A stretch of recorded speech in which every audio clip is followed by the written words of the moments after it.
Bismillahirrahmanirrahim. Ladies and gentlemen, people from across the world who are listening to us right now, people in Pakistan and everywhere, you need to sit down together with me because I am here again with another phenomenal episode of Global Women Insight. Global Women Insight is an initiative that we have taken in COVID times to bring together women from across the world who had done phenomenal work and amazing work in their careers and in shaping the world around us. So tonight, this evening, my guest is Fiona Macaulay. Fiona is a phenomenal intersection, creating the leadership across the world. She is intersection of innovation, leaderships, global development, and she is a serial entrepreneur, educator, and committed community builder. One of the phenomenal things that I have learned from Fiona is that there's nothing impossible in the world and you can do anything that you like. One of the important initiatives that I have been following for quite long is Women Innovators and Leaders Development Network, summit that regularly happens in the network that Fiona carries, and we will also ask her about that. Is the summit that will be happening in October, and let's welcome Fiona in our studios. Hello. Great. Hi, great to be here. Hello to your audience. Yes, thank you so much. Thank you so much, Fiona, for joining us. And when I was looking at your profile, I was thinking, rather than me sharing a lot of things that you have been taken and initiatives that you had taken so far in your career, in your young age, and now you are leading, let us find it from yourself that how this entire journey began and how the story of Fiona started and what has triggered you to become what you are today. Oh, thank you so much for that introduction. It's really a pleasure to be here and to connect with your audience. And I invite, if you're watching, please tell us in the chat box, tell us your name, where you're joining us from. Would love to know the mark that you're making in the world. So thank you for asking about my story.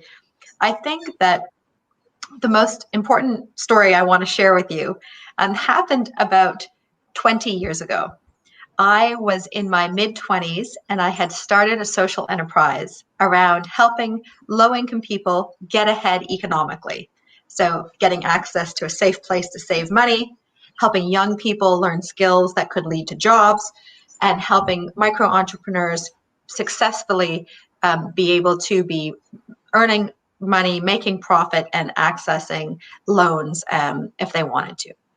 And my business, and so I am Canadian, I had started my business in New York City, and my business had been hovering around the $800,000, $900,000 US dollars in annual revenues, which means that I was having some positive impact in the world, but I definitely had the potential to have more positive impact. And as you know, many of your viewers know, it can be a real struggle to run a small business because you have to wear so many different hats. You're the head of marketing, you're the accountant, you're head of human resources. And so I heard about an initiative that was supporting US women business owners to take their annual revenues over $1 million. And here what was very compelling is that in the US, and I wonder if this similar statistic might also be true in Pakistan and the region, is that women and men start businesses at equal rates. So you have men and women starting businesses at equal rates. But when you look at businesses that are growing, there are about 99% of those are men. So men and women are starting businesses at equal rates, but if you look at the businesses, the most influential businesses, it's the men who are leading those. So this initiative was called Make Yours $1 Million Business. And I thought, I want to be one of those 1% of US women business owners that take their businesses over $1 million in annual revenues. So I got into the program. I received leadership coaching. I had strong women saying, Fiona, what do you need to do to have a greater impact in the world? And that was really what started me on the journey of being able to really scale my impact and to really grow professionally as a social entrepreneur and business owner. And so what was so critical to me in that experience was having people who helped me have an even greater level of ambition. It was it was the leadership coaching, and it was being networked with other women who could both support me, teach me, and give it to me straight when I was making mistakes. Yeah. And I'm so grateful for that opportunity. Yeah, wonderful. You know, when you begin your journey, often there are a lot of challenges, right? So those people definitely made a lot of impact in your lives, right? So is it like the two things, right, Fiona? One is that you educate yourself, a lot of education, a lot of you know book reading. I mean, or substance reading, and equipping yourself with the knowledge. But there's another thing, is that skill, right? So how you balanced, I've seen your profile. There are a lot of people who are, I mean, they're big business, not big business owners, but they're not much of having much of, say, degrees. But you had simultaneously not only build your knowledge, but at the same time build your skill as well. So what has made you to jumble up both important aspect of your life, right? Well, I think I personally feel that I have gained the most skills by learning by doing, hands down. Yeah. And through role models, I find that over my career, I have observed people and thought, I admire this person. What is it that I admire about them? And how is it that they are living their life? And what are the behaviors that they're using? And how are they conducting themselves that is leading them to be very effective? And have looked at how I, over the years, could learn from others to be able to be even more effective.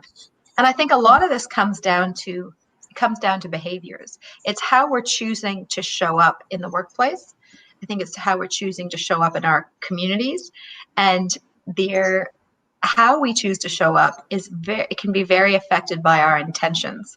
And I think for the first decade of my career, especially in those early startup years, there were so many stresses, making payroll, being someone who was presenting new ideas, and were other people going to buy into my ideas as well. So I think that I was strong on execution. I also think that I was weak on my intentionality of thinking about how I was showing up in the course of getting all of those kind of ambitious goals off the ground. So definitely that's something that I have learned. And for a while, I had this little sticker that said stop, like up on the side of my computer, meaning stop and remember how in this conversation on the phone, or in this conversation with someone in my office, how I wanted to be showing up for them. So that regardless of what storms I might have around me, or how busy that day might be, or when I had little kids, how sleep deprived I was at the office, to remember that as a leader, I was setting the weather for the people around me. And as a leader, I was setting the weather for my organization. So that how I was choosing to show up, the way that I was showing up in a way that supported people, allowed me to listen to people and have them know that they would be heard, that I came to understand was very critical in my leadership role. Exactly. Yeah, I mean, this is so important. When you begin your career, you had initiated several things. For example, I've seen that you had initiated Youth Economic Opportunities Network. Then you became the CEO of Making Sense International. So all these initiatives, did you take it simultaneously, or you built it organically? Because sometimes you say, okay, this is not working, okay, especially when you are a social enterprise or an entrepreneur or running an enterprise. You say, okay, this is not working, but this might be shifted or shaped in a different manner. Might that work? So how did you all these enterprises that you initiated, are they built through several strategic thinking, or it just happened like Yeah, that? that's a great question. So the first company I started was when I was 26 years old, and this was the Global Professional services firm, a consulting company called Making Sense International. So that was my first very kind of like serious, I had entrepreneurial activities previously, but this was my first kind of serious formal business. And I I was the founder CEO of that company for 18 years before I sold it. And I see that company as having several chapters. The first was the startup phase. And in the startup phase, it's just like one big blur of activities. You're trying to get your business model to work, meaning you're trying to settle on a product or service that people are willing to pay for or funders are willing to fund through grants that is sustainable and allows you to, in my case as a social entrepreneur, to also have the impact that I wanted to have and to be able to scale. So once you hit on your business model, you're then sort of in a growth phase where you have an opportunity to leverage all that hard work you've put in. You really have a better understanding about how to serve your customer. And you can sort of have this, greater stability. So I would say that my startup phase, and this is not unusual, probably was about 2 or 3 years to really like hit on the right business model. And part of that meant letting go of some things I wanted to do. So for example, at the beginning, I thought that I could serve the global development market and the US market. And my team was too stretched. And in fact, the business models are very different for those two markets. And I realized that where I had greater traction was in the global development market. Okay, ding, ding, ding. Let's focus on that. So after focusing on that for about 5 years, this is kind of to get to your question, I had observed one of my character strengths is curiosity and a love of learning. So I'm very like curious about how other models are working. And one of the things that I observed was at that time, and this is now about 2005, I observed that the people who were working in various countries around the world to help young people get access to economic opportunities, that there was no global platform to connect us all. So you might be doing work in Pakistan, I might be trying to do similar work in the US, another colleague might be doing similar work in Uganda, but we were all reinventing the wheel. Exactly. But I knew from working in the global development sector that global conferences existed, for example, for the microfinance sector, research agendas, donor meetings. And I thought, well, why doesn't this exist for those of us trying to help low-income youth? And for about 2 years, I would go around muttering about that. Like, why doesn't a big donor like the World Bank or USAID or DFID start a global platform to help us all help more young people faster, to help that money be better used? And then finally, I thought, I need to stop complaining about this issue and I need to do something about it. So that second initiative, the Global Youth Economic Opportunities Network, I started, I would say, as my second social venture, after a decade of experience. So at that point, I was sort of in my mid-30s and launched that second venture. And by the time I sold my social enterprise, another 8 years later, in fact, that network had grown to be kind of the largest sustained network of organizations working on issues of youth, global youth unemployment. And I feel like we had a big role, and we received lots of feedback and accolades about how we had really helped to professionalize the sector. And as a result, millions more of young people benefited, and all those resources were better deployed. And I think that we offered a lot of motivation for professionals who were working on these issues, because now they had a community of people who they could connect with. Yeah. So, but in order to make this kind of I would say my most recent professional chapter, which began about 5 years ago, which is when I started teaching at one of America's leading business schools and starting a network focused on supporting women in the global development sector to be more influential and to help organizations do more around equity, diversity, and inclusion. That chapter really only could have started because I let the other work go. I had to make space in order to make this career pivot and to make space in order to build out networks in new areas around women's leadership and develop kind of a new business model to be able to focus on this work of advancing women's leadership in the global development sector. So, Fiona, you had shifted from helping the young people to women. So, why women? Why women are important for you to help them, and you develop this amazing network for helping women.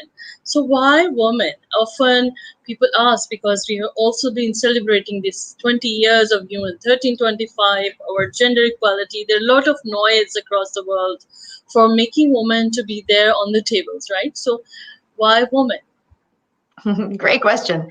Well, from spending 20 years in the global development sector, I observed that organizations like international NGOs, local NGOs, large for-profit consulting firms, academic institutions, all of those stakeholders were really, it's an industry comprised of great organizations and great people.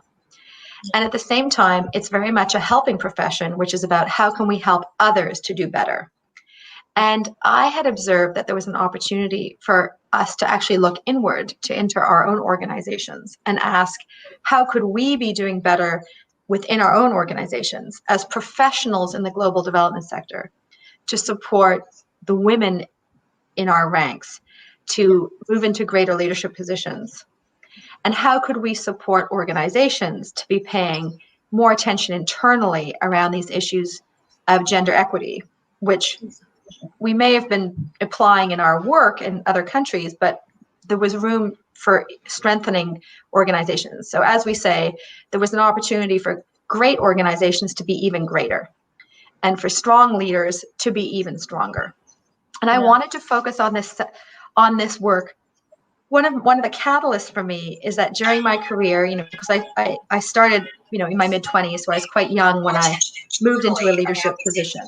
But what I observed over my career is that I had a lot of young and mid-career women who came to me for mentoring and advice. I think who were like, wow, you're a woman leader who's sort of blazing a trail. You look young, you're short.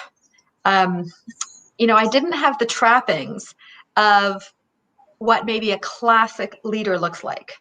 So yes, I am Caucasian, and I was privileged to get a good education, and I had all those trappings of privilege. But at the same time, a lot of leaders in our sector were men. A lot of trailblazers were men. Certainly older people, older women and men. Older people. And so and I mentor as much as I can, and I sponsor, meaning, I call out high performers and seek to give them a spotlight and provide opportunities to them, like kind of leverage my network for them. But there's only so much you can do as an individual person. And I felt that there was a role I could play in helping organizations kind of do more to support women leaders, and also to connect, emerging women leaders, women leaders younger in their career, to really connect them with other like-minded peers and with older mentors, so that we could create more of a culture, more of a wave, a movement around greater women into leadership positions. Yeah, brilliant, because this is phenomenal, because the experience that you might be having, people say, where is the leader, where is the CEO? The old people are often sitting on the president seat or a CEO seat, or being at the leadership position. They say, where exactly is the leader? Yes, the similar experience that we often have. So Fiona, you have established this Women Innovators and Leadership Network. And this is something that is happening in October, by the way. Those people who are listening to me right now, you should be visiting this website, wldleadershipforum.org, and 26th of October is the date. I must acknowledge that Fiona has accepted this invitation to speak on the occasion when it must be crazy times in handling and connecting all this, and this conference is happening. Fiona, please share with us what is this network is all about. What are the important contours of this?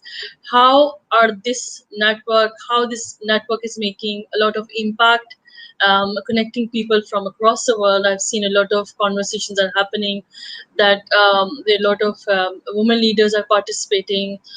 They're sharing their experiences from across the world. So what is exactly this network? And as you are a social enterprise, you're a social entrepreneur. So how this network is working? This is for all those people in Pakistan, of course, in the region and in my network. They might be interested to know as well that how this works as well. Yeah, well, thank you for asking. So the URL is www.wildleadershipforum.org.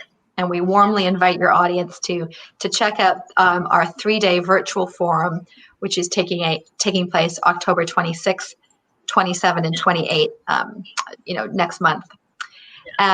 So the Women in Global Development Leadership Forum is the first and largest conference on advancing women's leadership, equity, diversity, and inclusion in the global development sector. And we have created this agenda of interactive sessions, plenaries, masterclasses, networking, with the purpose to increase the power and influence of women and diverse leaders in the global development sector. So we have about 130 organizations participating. We're up to close to 400 participants attending from around the world. We have just added an Asia track. So there'll be programming that's in your time zone because we wanted to ensure that our women colleagues and male allies in Pakistan and the region could also be full participants in the event. So we really hope that you'll join us. And we have some exciting things going on in that we have a focus on actionable learning. So every speaker, ranging from CEOs and executive directors down to over to program associates, people working in human resources, everybody who is speaking, and we have about 70 different speakers. All of the speakers have a focus on actionable learning. So they want to offer you information that you can learn about in the session and then take and apply to your own life or take and apply to your own organization. And we know that networking is really important. So not only is it about kind of knowledge exchange, but also making sure that you can have great human connection, catching up with people you've maybe met before, or expanding your network with new people. Yeah, brilliant. I mean, and who are the people who are delivering these sessions? Is it like a workshop, or it's plenary, or it's discussions, or what is the dimension of this conversations? Yeah, how you are conducting that? Yeah. So it'll work. So everyone from our plenary speakers to our workshop leaders have interactivity built into their sessions. And that's a little bit unusual, right? So every single session is going to have a chance for you to interact with other participants and to interact with the speakers. So for example, we have one of the speakers that we have a lot of excitement around is hearing from Stephanie LeBlanc-Godfrey. She's the global head of inclusion of women of color at Google.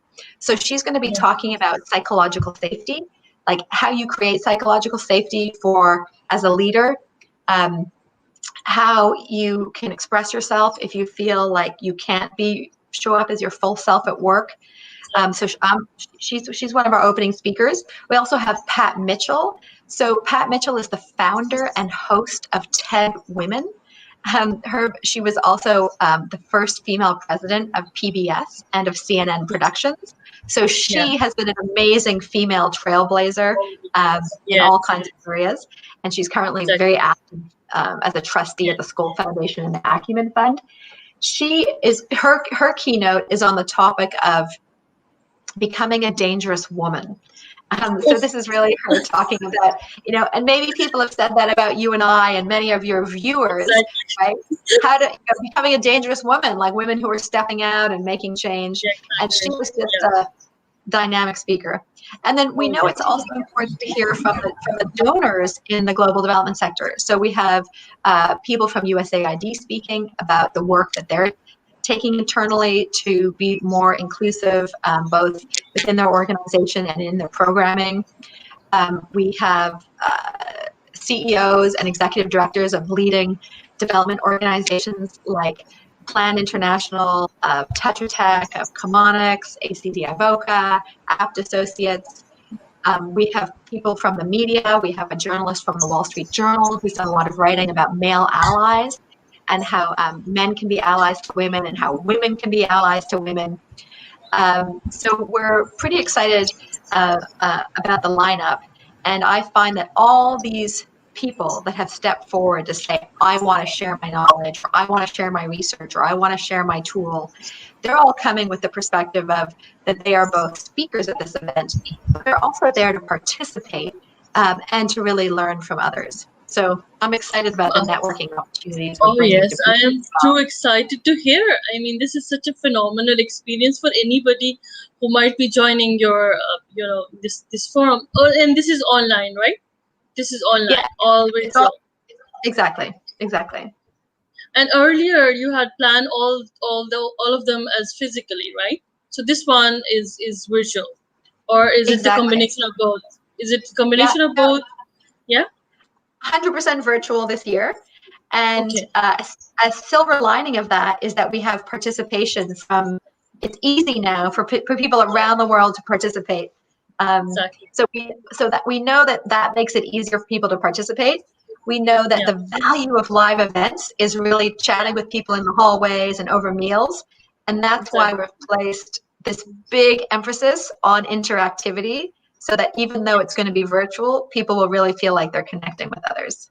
Oh, brilliant! That would be amazing. Anybody who would like to, ask question to Fiona, because this is such an amazing, it's timely that, in Pakistan we had a lot of startups and entrepreneurial venture has been started as well. There are a lot of people who had, began their work. They're not only working in different development sector, but social enterprises or several, helping the community and build money as well.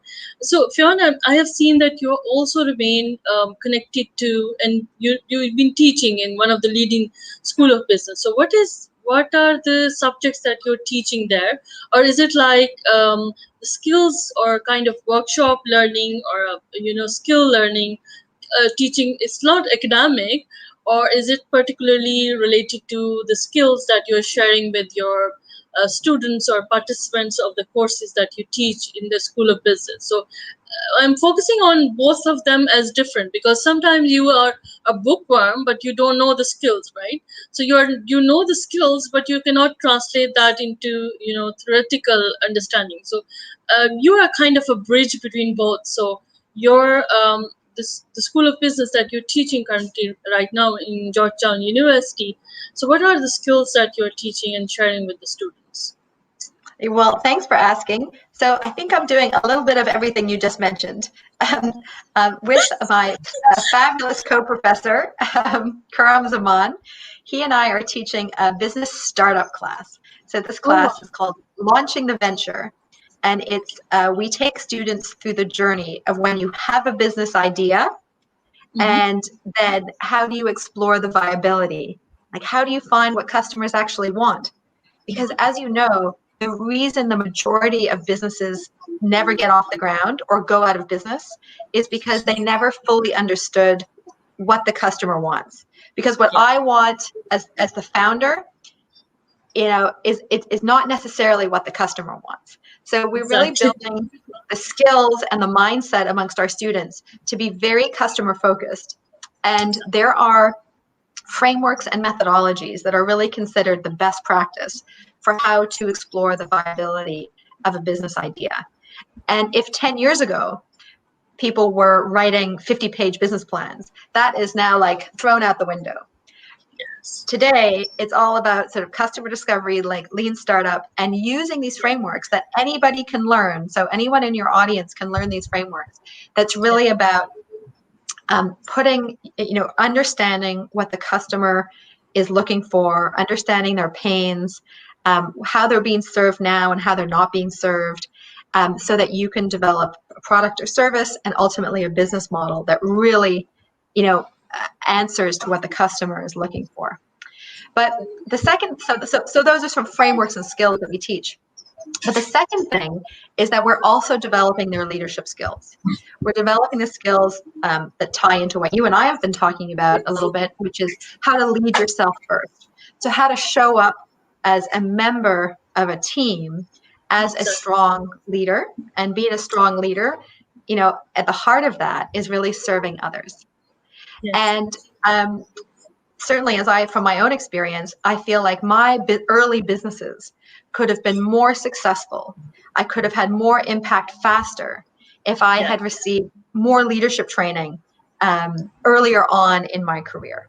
So what Professor Zaman and I are seeking to do is to build these leadership skills right out of the gate, so that even at university, the students are learning in startup environments, as people who want to be change makers in the world, how they can both have these kind of technical skills, but also these leadership skills, which we know will help them go farther, faster. Exactly. And while I was going through your profile, of course, I'm following you and learning a lot of things from you. Yeah. One of the things that, I've seen that you've also been teaching in the Georgetown schools for foreign service, which is kind of closer to my heart because of myself as somebody who has, break barriers for creating diplomacy as entrepreneurial journey of mine. I will be sharing that later in our private chat as well. And of course, I regularly share with my audience and viewers as well. So how the School of Foreign Service, as somebody who is an entrepreneurial background, having the social enterprise. So what are your role there? What are you teaching? And what you're still attached to it? And I mean, those people who are in the foreign service, I mean, this combination is exciting for me and for people around. It's also interesting to know more about your presence there as well, teaching foreign service people about entrepreneurship or leadership, something like that. Well, so what's interesting is that I have found that Georgetown School for Foreign Service is a hotbed of social innovators. There is so much entrepreneurial activity coming out of the School for Foreign Service. And really, I think that the heart with which the students there want to be change makers in the world, and that the ideas they have for how to tackle some of our most important social issues is very, very inspiring. So I was teaching there in the last academic year. I was teaching design thinking, and I also was part of a team that was leading sort of like an intensive design thinking experience. So I'm not teaching there this semester, but as an entrepreneur in residence, I continue to mentor and consult and support with the School for Foreign Service students. But I appreciate the point that you're making, that when we hear business school, we think, oh, that's the natural place where we'll find entrepreneurs. And what I have learned at SFS is that it feels to be like equal numbers of entrepreneurs there. And, perhaps there are greater numbers of people who have a social bent to their idea, but I don't know. I don't know that is actually entirely accurate, because we also have so many, many social innovators in the business school. But I think, also if we look at you as a role model, right? It's this idea that there's many ways to be a change maker, and that the entrepreneurial traits that helps, let's say, kind of a more typical business entrepreneur go far are the same kinds of traits that exist in most of the population. This idea of seeing something that you think could be changed and be better, galvanizing people around an idea, staying resilient, perseverant in the face of challenges. Right? I'm sure this is how you live your life. And, exactly. I mean, because of my own entrepreneurial journey of the Diplomatic Insight magazine for the last 13 years, something which is different in a sense, that people were thinking that how diplomacy can be a cash cow, or can be helped, build relationship. How can you make money out of diplomacy or creating relations amongst countries? But it is it's a big business, of course. When you see people not able to connect, you can, it's the place where you build your own network, right? So my question was that, for example, foreign service, or we see unconventional departments or societies where we're thinking that, okay, this cannot be a business model, right? For example, for the last 20 or 10 years, people were not thinking that, okay, climate change or helping people to come out from any environment disaster can be a social enterprise, right? So for instance, like that, in resolving issues, or something unconventional. So what are your thoughts on that? Because sometimes you go on a different dimension. Okay, it's obvious that, yes, business school can give you training or skills to be a next leader or business leader, right? It's obvious, but sometimes unconventional departments, or sides or sectors or industries where these things can happen, but nobody thought about it. What are your thoughts on that? Or how, I mean, that comes to the point of innovation, right? Yes, yes. Well, what I observe is that universities, that the Foreign Service, INGOs, civil society organizations that are so active on these topics, the government itself, as you say, has recognized the need to embrace innovation, right? And innovation can take all kinds of forms. And certainly, if you're someone who wants to work for change within an organization, so if you're inclined to be like an intrapreneur, let's say versus an entrepreneur, but an intrapreneur who wants to work for change within organizations, I think the climate is more open for that than it ever has been before. And there are even sort of like divisions or posts that are specifically about innovation.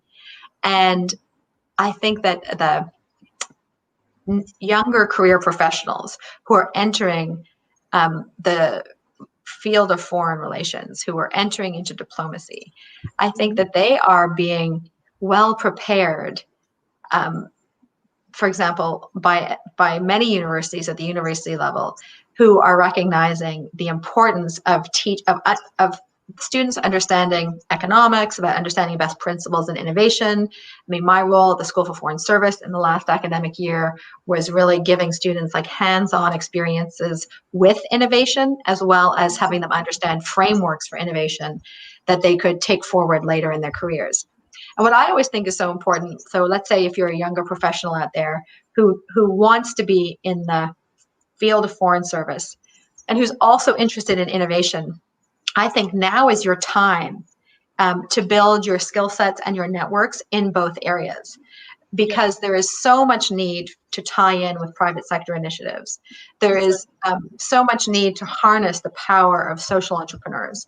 There's also the need to harness, the power of large multinational companies. So I feel like there's never been a time, and in fact, it feels very critical to me that those involved in diplomacy are also open to and are like learning those key concepts and skills so that they can be some of the bridge builders. And maybe it is going to be the younger career professionals who are more likely to be those bridge builders to really radical new ways of doing things and innovation than perhaps some of the older career professionals. Yeah. So for Fiona, one of the important thing is education. You had been a board chair for Campaign for Female Education in the USA Foundation, right? So what is that, and what are your role there as a chair? And of course, you had been serving at different positions, not only as board chair but member of the board as well. For example, Junior Innovation Worldwide and different such similar kind of organizations. So your focus has remained young people, innovators, and women leaders as well. So specifically about Campaign for Female Education, which is also closer to my heart as well. Right. So I feel like my life mission and my real belief is that everybody is capable of incredible things given the opportunity. And that the opportunity comes in the form of education, The opportunity comes in the form of mentorship and sponsorship and access. It comes in the form of access to financial services. So we're all capable. Everyone who's in this conversation is capable of incredible things, and we all need help in order to be able to really, fully express and achieve what it is that I think we can achieve. So I believe that in my core, and that drives all of my work. So it's really a privilege for me to be on the board of governors for Junior Achievement Worldwide. So also referred to as JA, is also active in Pakistan and in the countries in the region.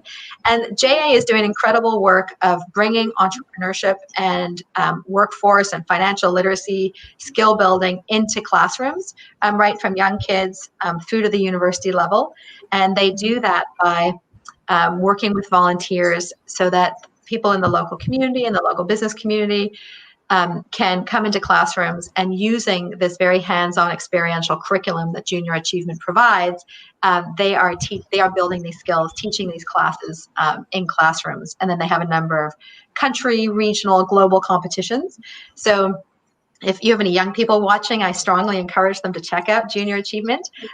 Or if you are an educator or a parent and you like the idea of your children getting exposed to, learning and doing entrepreneurial activity early on, JA could be a great choice for them. And I was also very privileged to be a former board chair and board member for about 10 years of CAMFED, which is the Campaign for Female Education. So CAMFED, I think, does incredible work supporting girls to get into school, so rural low-income girls to get into school in several African countries, to stay in school, and then to be part of a network, a Pan-African network of low-income girls who have been in the CAMFED program. So I think they're doing wonderful work. I think they really look at breaking the cycle of poverty requires education, and it requires supporting girls even when they finish their education to go on to higher education or to have income generating activities. And I think they have this very special piece of networking girls who grow into young women with other young women to be part of a network that continues to offer them the kind of support and role models that you and I know have been so important in our lives. Yeah. Wow, this is brilliant. I mean, those people, anybody who is listening to us right now and this conversation with Fiona, who is the founder and CEO of the Women Innovators and Leaders Development Network. Wild is the word, amazing network that Fiona is looking after.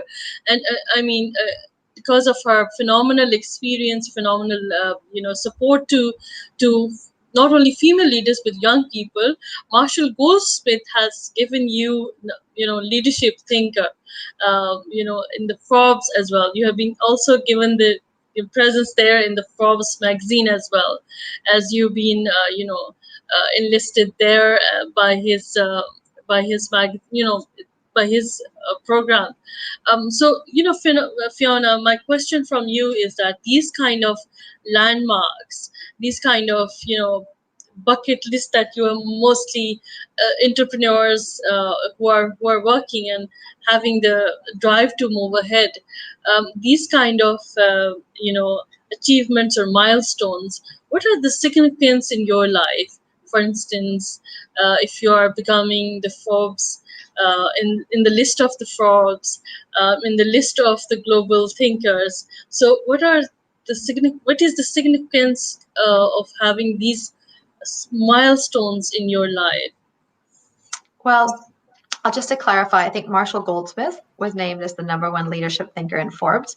And I feel very privileged to have been selected to be in a network of leaders that he is sharing much of what he knows. And so Marshall's been, very influential in me in terms of accelerating my leadership growth and some of the leadership habits and behaviors that I have adopted and am seeking to share with others.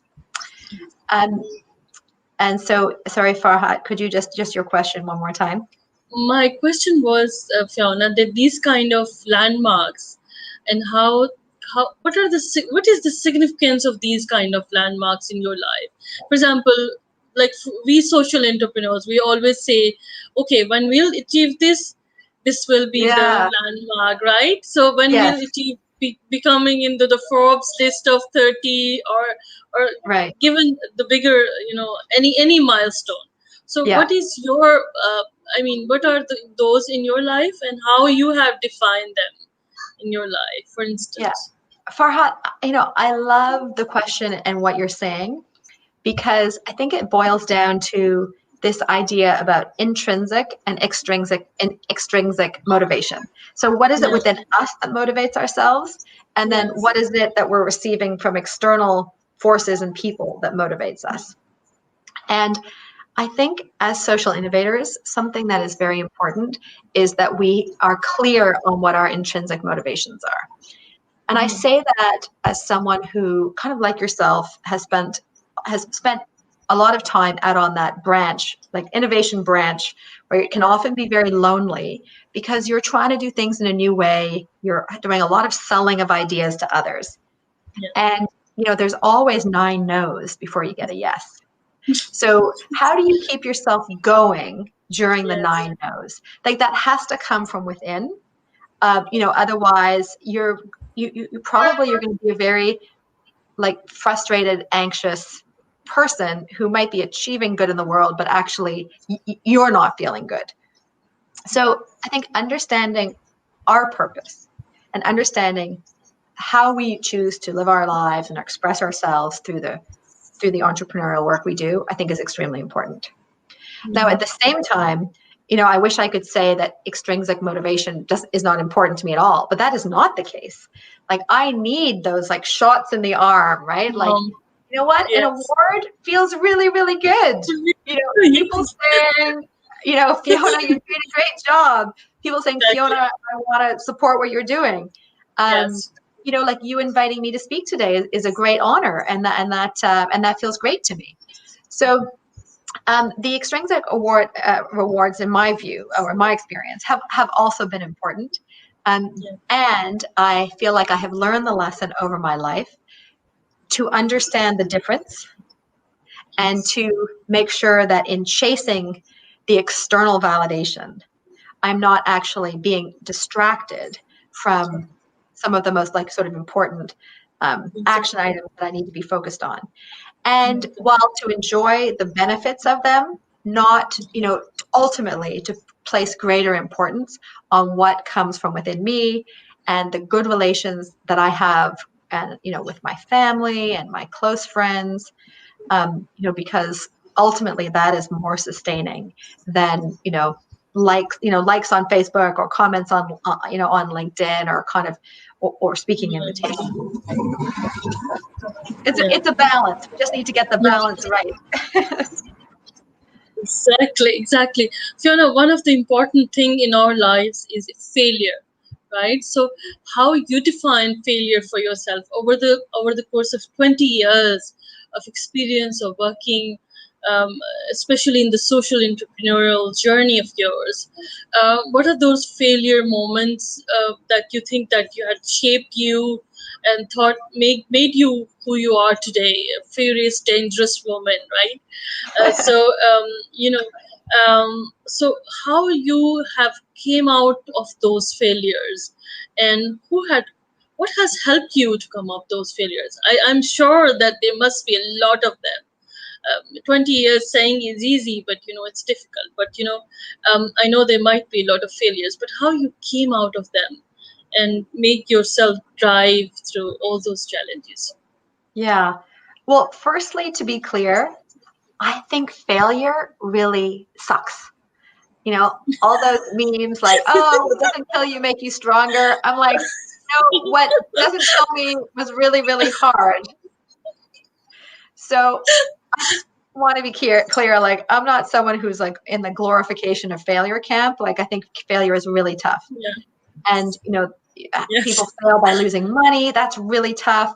You fail by being embarrassed. That's really tough. You fail because you disappoint people, yourself. That's all really tough. And it's part of the ride, right? Like, as you say, it is part of the ride. And I think it is connected to what we were talking about a moment ago. And I think a lot of it has to do with can you fail and pick yourself up, right? Dust yourself off and say, I failed for good reasons, or I'm comfortable with what I did to fail. So, of course, we talk in the entrepreneurship world about failing forward. So if you're going to fail at something, we hope it doesn't cost you too much in terms of money or time.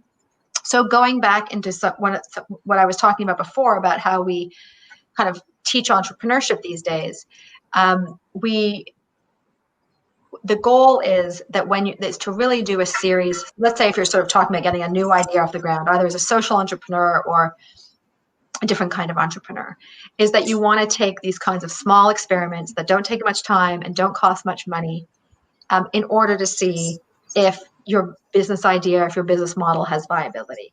So just to the entrepreneurs out there and the intrapreneurs out there, these methods of customer discovery are worth reading up on. There's a lot of great free material on the website. There's ways to experiment where the cost of failure is low. And in fact, you go into it knowing you're going to have a series of sort of small failures or things that don't really take off, but you're doing that in a way that is going to that is manageable, and you really do truly learn from some of these other things. Exactly. Yeah. And then, oh gosh, I got so many failures. I've had so many failures. I think some of the, failures that came earlier in my career were from just being so focused on the mission and the kind of on the achievement of certain goals, that I wish if I could go back, as my current self could go back to my 28-year-old self or 30-year-old self, it would be to teach that person the importance of this kind of of making sure that you're showing up in a way that is as positive as possible, and that you're constantly supporting others around you to shine, because that is the role of a leader. And I think the reason that we are very stretched and often inexperienced, we have so much going on, we feel that the task is the priority, and we haven't yet learned that actually it's the people that are the priority. So that is very much front and center of my leadership now. But I think that has been a 20-year journey of growth to get there. Oh wow, that's brilliant answer. Another question from Fiona before we ask people as well for the questions. Many of them had asked a lot of questions from you. Is that as you've been begin in past 5-6 years, you've been working specifically focusing on women leaders, right? So what are the challenges that you saw in them, especially when they are on the entrepreneurial journey or they're leading companies? What are the women leaders face, as general as you're going through and helping them? So, and how you help them to come out of those challenges? Sometimes about financial as well, and of course the leadership and the drive in them inside, as you were sharing about intrinsic or outside. So what are the challenges that women face generally? I think that is similar there across the world. I mean, yeah. Well, I think across the world, right? So women are capable of incredible things, and perhaps because we are so capable, we also carry so much. Yes. Right? It is like it's like so much that you're carrying. Yes. And it is the work in the home and around the home, and it is the work, managing social, the social lives and social circle of our families. It's the community contributions that we're making. So I think what I want to say about that is that, really just like a huge, just bravo and round of applause to all of the women engaged in this conversation, because we see you and we know that you are working hard. And for most of that work that you're doing, nobody will ever say thank you. It will not be acknowledged. So I love our heart and I to say thank you. And to recognize the great work that you're doing. So one of the concepts I have found very helpful is recognizing that each week has 168 hours. That's it. And no matter who you are in the world or how much money you have or don't have or power, you can't change that, right? There's 168 hours in the week. And if you think about taking away time for sleeping and eating and just like, we're actually working with a fairly limited number of hours. And I'm sure that the women in your network who are watching in this conversation, but these are ambitious women. So you've got limited time, you've got ambition, and of course, like ambition in our professional lives. And we also have ambitions and goals in our family lives, and our personal lives. So treating time as a precious resource would be my advice. So if time is a precious resource, how are you deploying your time so that you can create the professional, personal life that is the life that you want? And maybe you have some strategies around that, Fahad. You're a woman who gets a lot done in a week. So I'd be curious to know like how you make sure that you're, getting done what needs to be done, and enjoying the ride.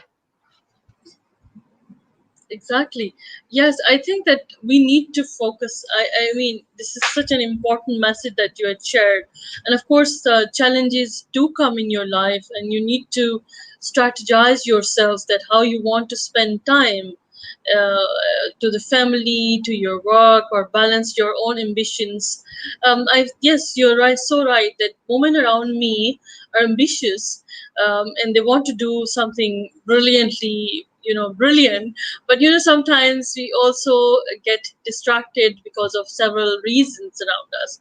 So we need to strategize to how to build around and how to help ourselves to build our dreams forward.